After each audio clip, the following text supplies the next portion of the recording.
Happy birthday अहो. Thank you.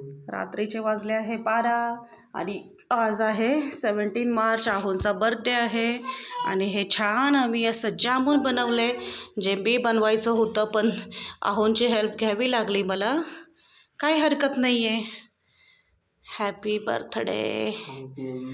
Thank you so much अहो. खूप खूप काही केलं आहे आमच्यासाठी, खूप खूप काही दिलं न विचारता. आणि खूप गोष्टी अशा आहे की फक्त तुम्हीच केल्या आणि तुम्ही आहे म्हणून आम्ही आहे.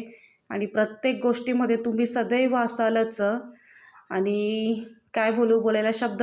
इतक्या वेळेला मला कविता करायची खूप छान सवय. इतक्या वेळ मी मनातल्या मनात विचार करत होते की मी ही कविता रचेल, मी असं बोलेल, मी तसं बोलेल, पण आता मात्र शब्द फुटेना मला. फक्त thank you so much and love you so much. आणि तुमचा बड्डे उद्या खूप छान प्रकारे आपण सेलिब्रेट करू, तुमची इच्छा नसली तरीही. बट डॅडा बेटा, माझा नाही बड्डे.